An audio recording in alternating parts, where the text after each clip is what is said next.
Maddox, I am so happy to have you here as part of Live Shopping Talk. I want to get right into it. How did you get into live selling? I worked for a fantastic brand that was really looking to expand the channels that they were, the points of distribution, I guess. And I lucked into it because I'm a big talker, I guess. But you're also an expert. So, in my course for live sellers or prospective live sellers, finding that niche sometimes is as simple as just drawing from your expertise. You have to really kind of hone in on that passion. You have to really love what you're talking about and know it inside out and upside down and all angles because you never know what might happen live. Literally, it's unpredictable. So, when someone gives you a question or if someone throws a soundbite at you or whatever, you're not only listening to the people you're having the conversations with you in person or through the screen, but you're also you've got those beats you've got to hit. So I think it helps the fact that I had an education background. I was an educator. So trainings, delivering presentations, workshops, sales pitches, and trunk shows and whatnot. That experience definitely helped a lot. But I think, like I said, it takes like a unicorn personality to really nail it naturally. I wouldn't say by any means I was that much of an expert. You, on the other hand, I mean, I took a lot of notes from people, all the hosts like you and the various other hosts I work with, but there is something very charismatic and natural about doing it effortlessly that I think takes time and practice. Well, it's funny that you say that because it does. I mean, there are elements that you can draw upon your natural authenticity. And so having that educator mindset certainly helps. But there are skills that you can develop, I think. Be able to get those kinds of opportunities, it is putting yourself out there with that established expertise. So when you started on that live selling journey, what would you say some of the biggest lessons you learned by actually doing it? That rehearsal will only get you so far. I think like any public speaker or anybody who might have a fear of public speaking or presenting and whatnot, your first instinct is to rehearse, know your key points, and memorize and memorize and memorize. But I really found that, just like as you mentioned, the more authentic you are and the more present you are in the moment, it actually ends up being a smoother session and a smoother conversation. It feels more organic. It feels more natural. The authenticity is there. I'm sure the audience can feel it much more because it is a three-way conversation with whoever you are live in person with, but also the audience that is tuning in virtually. And it's important to be in that moment and keep that in the forefront and not just regurgitate a script. Mean, and that happens, the ability to do that naturally is when you do all of your prep, which means you understand the products from all directions and inside out.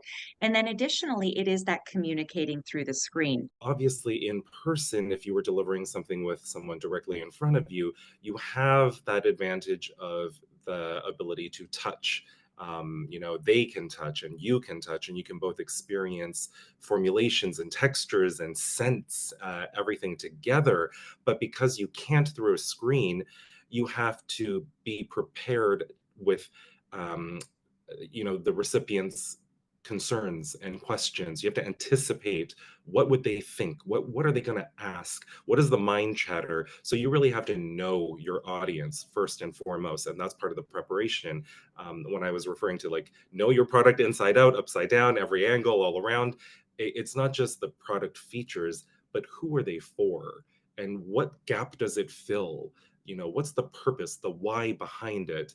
And that could be for product, that could be for service, that could be for anything. Whatever you're talking about on live selling, you have to truly understand, of course, what it does, but who is it for and what gap does it fill? And to that point, and you referred to it, the concept of really friction and objections. And it's always hearing that whispering of, why do I need this?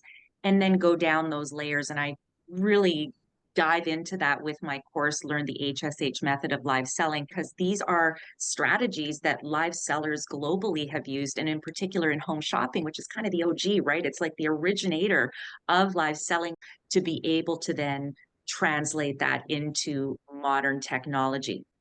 Now, Maddox, you now, in addition to being live selling talent, you work in the world of PR.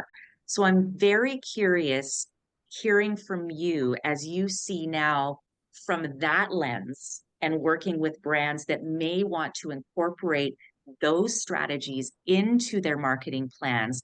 What do you see as the potential? I mean, it's not China. We know that. We know we're not at that level of live stream shopping.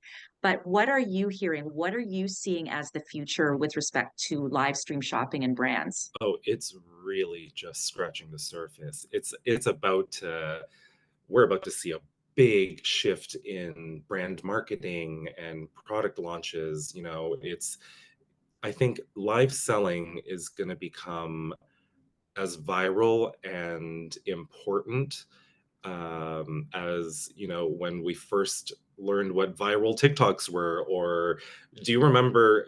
Uh, I think they were. Was it? Oh, now I can't remember. This is really showing my age. But before TikToks, there were short form videos on social media that were viral. I forget what they're called now because that's so passé. But there's always the next trend, the next viral delivery. The platform. It's not necessarily a platform. I would say it could be a platform, but it's the next viral format. I guess would be the right word I would choose. Um, and I think live selling is that next format. I've already heard from existing platforms that are very well known to everybody currently that are really diving into that. They're really leaning into it. And if any platform used to offer it and it maybe didn't quite take off in the past, they're revisiting it now. Lots of brands are looking into it and considering it. And I think we're going to see more and more of it because at the end of the day, everything we see on social media is driving trial. It's driving conversion. It's driving purchase. But really, I think that live selling is going to become, it's going to explode. Yeah, and that's the projections, upwards of 30% conversion over traditional e-commerce. And without question, for the person who really does feel that they are the person that needs to go in store because they can touch, taste, and try on a product, this is where live commerce, video commerce, and when I say live selling, it could be taped. It's really the art of communication through the screen. And so understanding that now you have a potential to reach an audience that would normally not just order on the .com. I think that it's going to happen faster than we even realize. Like most trends and viral things, I think this is the next new thing. Thank you so much for your time. Thank you so much, Don.